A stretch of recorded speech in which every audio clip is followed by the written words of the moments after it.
আন্দোলন যদি না হইতো আর সফল যদি না হইতো তো হয়তো এরপরে আমাদেরকে আয়না করে দেওয়া লাগতো।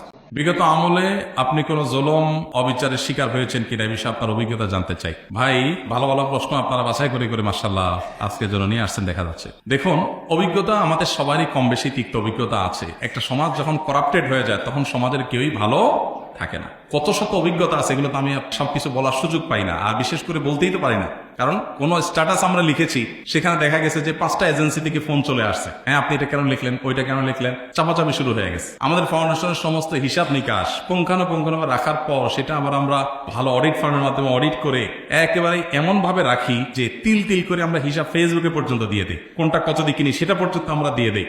এত কিছুর পরও দেখা গেল যে আমাদেরকে বিভিন্নভাবে নাজেহাল করার চেষ্টা করা হতো কোনো লোক। আলহামদুলিল্লাহ এর মধ্যেও প্রশাসনের উপরস্থ কিছু কিছু মানুষ পরেশান করলেও নিচু পর্যায়ের বা মাঝারি বা কোনো উপরস্থ কর্মকর্তাদের সহযোগিতাও ছিল। তাদের সহায়তা না থাকলে এতদূর আমরা আসতে পারতাম না। কিন্তু একটা বড় অংশ আমাদেরকে দৌড়ের উপর রাখত। ইস্তেসকার নামাজের ঘোষণা দিছি, আমার বাসার নিচে দেখি যে বিভিন্ন গোয়েন্দা সংস্থার গাড়ি বোঝাই করা, মানসিকভাবে পেরেশানি। বাবা ইস্তেসকার নামাজ পড়বো, একটা নিরীহ একটা ইবাদত, আল্লাহর কাছে দোয়া করবো দেশের ভালোর জন্য। সেখানে দেখা গেল যে আমি বাসার থেকে বের হইতে না হইতে দেখি যে একেবারে চারপাশে ঘিরে ধরছে সোজা কথা। মানসিক চাপ যেটাকে বলে সেটা দিয়ে রাখা। কত কাহিনী এবং কত ঘটনা যে ঘটেছে সেটা তো বলার। জোর করে সরকারি বিভিন্ন অনুষ্ঠানে নেওয়ার জন্য একবার একজন এডিশনাল এসপি, তার নামটা আমার মোবাইলে সেভ করা আছে, আমি নাম আর বললাম না, উনি ফোন দিয়ে বলতেছেন যে আমি অমুক। তো আমি বললাম হ্যাঁ বলেন। তো উনি বলতেছিলেন যে আমাকে সব হুজুররা কিন্তু চিনে, খুব নেগেটিভ ভাবে বলতেছেন, মানে হুজুরদের সব সাইজ করি আমি, আমার নাম সব হুজুরদের মুখস্থ, আপনার সাথে আমার প্রথম কথা হচ্ছে। এটা হলো শুরুতেই কথা না। এরপর কি হয়েছে বলে যে একটা অনুষ্ঠানে যাইতে হবে আপনাকে, সেখানে অমুক অমুক থাকবে, রাষ্ট্রের সবচেয়ে বড় বড় পর্যায়ের লোক তারা থাকবেন, আপনাকে যেতে হবে। কি হয়েছে সেখানে আপনাকে একটা বক্তব্য দিতে হবে। তো আমি বুঝছি যে আমাকে একটা প্ল্যান ওয়াইজ আমাকে দিয়ে একটা জিনিস করানো হবে। আমি বলবো বিভিন্নভাবে অপারগতা প্রকাশ করলাম, বলে যে রাষ্ট্রের প্রয়োজন আপনি অস্বীকার করতেছেন। আমি আমার রাইট আছে, রাষ্ট্র চাইলে আমার যেখানে সেখানে বাধ্য করতে পারে না, আমি সাধারণ নাগরিক। যাই হোক, পরে শেষ পর্যন্ত আমার সেখানে যাওয়া লাগে না আলহামদুলিল্লাহ। এরকম পরিস্থিতি হয়েছে। সর্বশেষ এই যে আমাদের আসিফ মাহতাব গ্রেপ্তার হলো, তার নিয়ে পোস্ট দিলাম। আমাকে আমার এক ভাই সোর্স তিনি বললেন যে ভাই আপনি বাসায় থাকেন না। তো রাতে, এই কয়দিনের আগের কথা, রাতে যায় আরেক বাসায় যায় শুইতাম। এই কয়দিন আগের কথা, আগের বাসায় গিয়ে পালায় পালায় থাকতাম। একদিন আসরের পরে বাসার সামনে মোটরসাইকেলে 2টা লোক আসছে। আমার বাসা এমন এক জায়গা, আশেপাশে কোনো মানুষজন নাই, এখানে কেউ রিক্সাও চলে না, কোনো সাধারণ গাড়ি দিয়ে নিজস্ব গাড়ি ছাড়া যাওয়ার সুযোগ নেই। এরকম একটা জায়গায় থাকি আমি, সব মরুভূমি, আশেপাশে ঘাস, মানুষজন নাই। সেখানে কোনো মানুষ আসা তো স্বাভাবিক না। 2জন মানুষ আসরের আগ থেকে আইসা অপেক্ষা করলো। তারা মনে করেন এত লম্বা সময় আসে, নিশ্চয়ই ওয়াশরুম টুমে গেছে লম্বা সময় ধরে। মাগরিবের নামাজ পড়লাম, ওযু ছাড়াই নামাজ পড়লো আমাদের সাথে।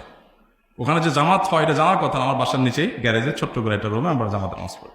যাই হোক, এরপরে যাওয়ার সময় আমাদের একজনকে জিজ্ঞেস করলো অমুককে তমুককে, নাম জিজ্ঞেস করলো, তখন আমরা বুঝলাম যে এটা সংস্থার লোক। এইভাবে দৌড়ের উপরে এদেশের সবাই কম বেশি ছিল, নানাভাবে ছিল। আমার নামে ফাইল তৈরি করা হয়েছে, এমন ফাইল হয়েছে যে আমাদেরকে অনেকে বলতো যে আপনার ফাইল এমন মোটা হয়েছে যে কোনো মুহূর্তে আপনাকে ধরবে। মানে আন্দোলন যদি না হইতো আর সফল যদি না হইতো তো হয়তো এরপরে আমাদেরকে আয়না করে দেওয়া লাগতো। বুঝে আসছে কথা? এই নারায়ণগঞ্জের এসপির অফিসে আমাকে নিয়ে এমন অকথ্য ভাষায় গালিগালাজ করা হয়েছে, বেশি দিন আগের কথা না। এবং এই সিদ্ধিরগঞ্জ থানার ওসি ছিলেন, আমি নাম আর বললাম না, ওসি সাহেব তিনি ভালো মানুষ ছিলেন, আমার পক্ষে ছিলেন। আমি একটা মাসআলা দেওয়ার কারণে সেখানে আমাকে ডেকে নিয়ে অকথ্য গালিগালাজ, আর ওসিরে বলতেছে যে থানায় নিয়া প্লাস দিয়া হাত পায়ের নৌকটে দিলাম, আমার সামনে বসায় রেখা। বুঝতে পেরেছে? খুব গর্ব করে তিনি অমুক ছাত্র রাজনীতি করতেন, গর্ব করে বলতেছেন আমি ছাত্রলীগের রাজনীতি করতাম। এই নারায়ণগঞ্জের এসপি, এই বর্তমান এসপির কথা আমি বলছি না, এর আগে যিনি ছিলেন। তো এটা আমাকে বসায় নিয়ে থ্রেট দেওয়া।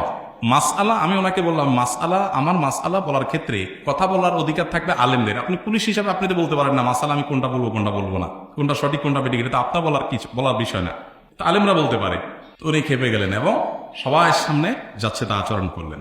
তো এরকম একটা পরিস্থিতি এই দেশে তৈরি হয়েছে যে আসলে আমরা কেউ যে খুব ভালো ছিলাম বা ভালো থাকতে পারি সে সুযোগ কারণই নাই। এরপরও আমরা আসলে সংগ্রাম করে চেষ্টা করে যতটুকু সম্ভব চেষ্টা করেছি অস্তিত্বটা টিকে রাখার জন্য। তার জন্য যে কত মূল্য দিতে হয়েছে, কত থ্রেট, এগুলো হজম করতে হয়েছে, সকাল বিকাল পালায় বেড়াইতে হয়েছে, বিভিন্নভাবে টোপ দেওয়া হতো যে সরকারি এই সুবিধা নেন ওই সুবিধা নেন। আলহামদুলিল্লাহ কখনো সেই সুবিধাগুলো আমরা গ্রহণ করি নাই, এবং এ ব্যাপারে আল্লাহ তাআলা আমাদেরকে গাইড করেছেন। এবং দোয়া করি আল্লাহ তাআলা আমাদের প্রিয় দেশটাকে এমন নিরাপদ করে দেয় কেউ কাউকে ভয় করে চলতে হবে না।